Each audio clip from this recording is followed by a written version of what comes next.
sebelum saya menyampaikan firman untuk saudara-saudara sekalian, saya akan menyanyikan sebuah pujian tentang betapa kita harus memuji dan menyembah Tuhan Allah Bapa, Tuhan Yesus Kristus dan Roh Kudus.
Salam saudara pemirsa, selamat berjumpa kembali dengan kami dalam program Berita Pengharapan.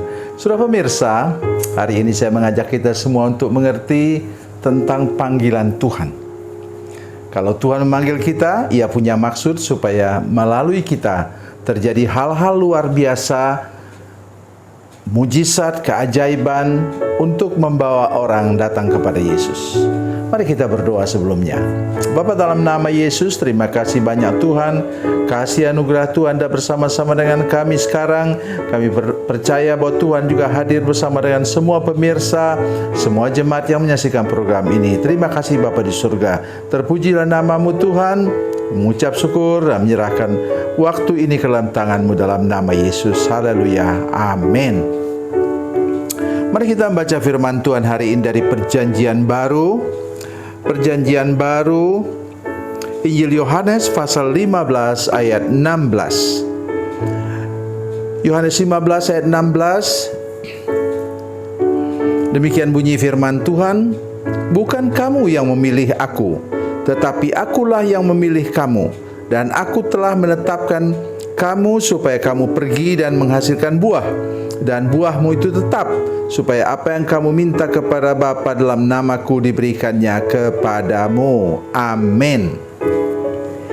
Saudara pemirsa, ayat firman Tuhan ini masih berbicara di seputar apa? Pasal 15 itu bicara tentang pokok anggur yang benar.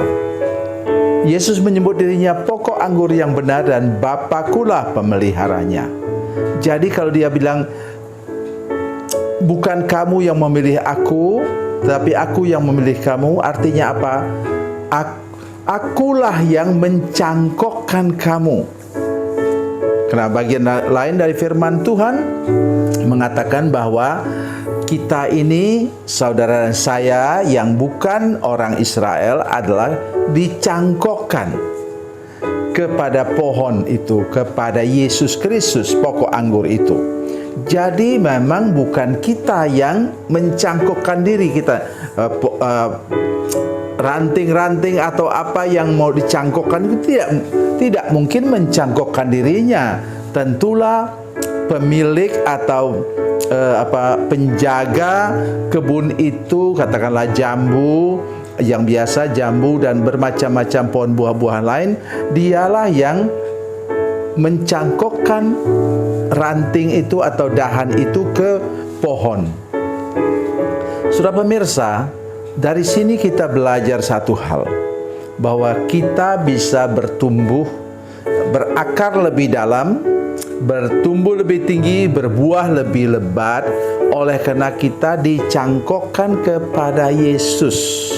Kita sekarang mengisap zat makanan dari pohon itu. Pohon itu namanya Yesus. Oleh karena itu saya katakan kepada kita, saudara sekalian, kalau engkau mau bertumbuh, maka tidak ada cara lain daripada engkau rajin membaca Alkitab ini, karena inilah kabar baik, tempat nutrisi terbaik untuk kita bisa bertumbuh dan berbuah. Rajinlah kita memelihara persekutuan dengan Tuhan dalam berdoa. Rajin memelihara persekutuan dengan Tuhan dan juga ranting yang lain melalui kita pergi ke gereja, bersekutu di sana. Penting sekali saudara-saudara sekalian. Nah, di sini kemudian dikatakan hasilnya ialah apa? Kita pergi dan menghasilkan buah. Kita pergi menghasilkan buah. Di sini kita tidak bicara tentang buah Roh Kudus, tapi buah kehidupan kita. Kalau sudah pokok anggur, sudah pasti akan menghasilkan buah anggur, ya kan? Kalau sudah pohon durian, sudah menghasilkan buah durian. Mana ada durian berbuah mangga? Tidak akan ada. Ya, kecuali teori-teori yang sudah lihat di media sosial itu. Jangan terlalu percaya dulu. Yang normal sajalah kita di kampung, misalnya di Kalimantan sana, kampung saya maksudnya, di Kalimantan sana, ya kita tidak pernah lihat itu rambutan berbuah durian, tidak pernah lihat. Jadi maksudnya buah di sini ialah orang yang diselamatkan melalui kehidupan saudara-saudara sekalian. Ingat itu baik-baik. Itu yang bagian yang pertama. Bagian yang kedua ialah dikatakan, kalau benar kita dipilih oleh Tuhan, kita ditetapkan oleh Tuhan untuk memberi buah. Itu panggilan Tuhan, itu harus berbuah seperti itu, saudara sekalian. Kalau sudah terpanggil, engkau pasti menyelamatkan jiwa-jiwa. Kalau engkau terpanggil, engkau pasti pergi dan menghasilkan buah. Tidak ada hamba Tuhan yang terpanggil, yang kemudian apa, saudara sekalian? Yang cuma diam-diam aja. Berarti dia bukan hamba Tuhan yang terpanggil.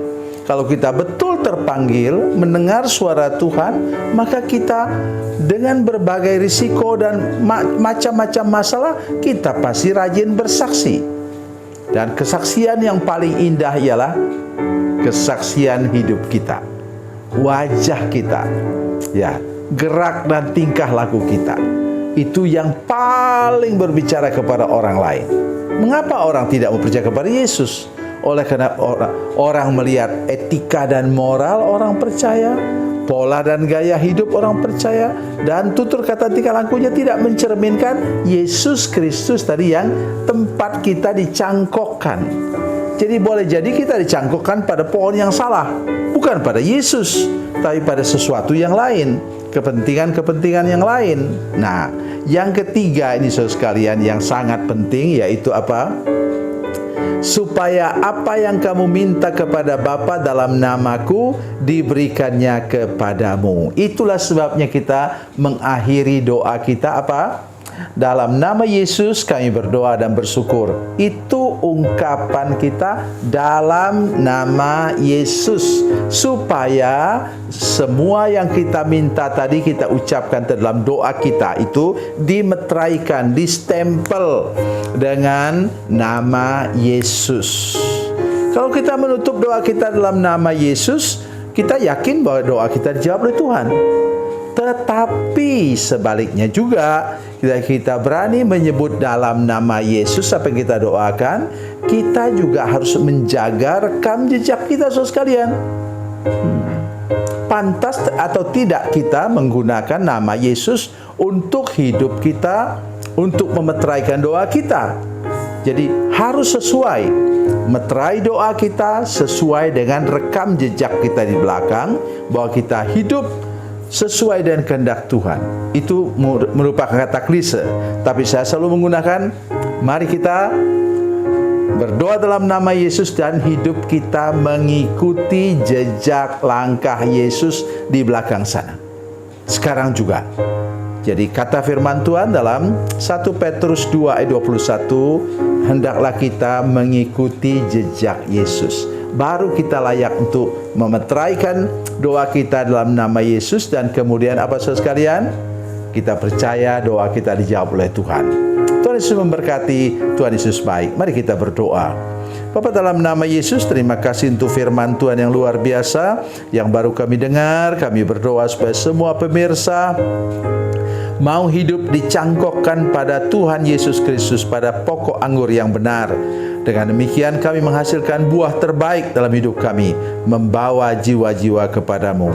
Terima kasih Tuhan, dalam nama Yesus, haleluya, amin.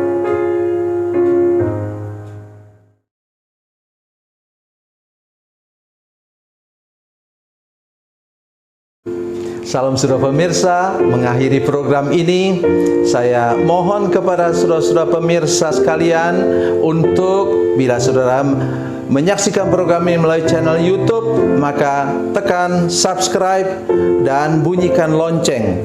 Dan bila saudara menyaksikan program ini melalui channel Facebook, tolong saudara-saudara sekalian tekan like dan juga komen.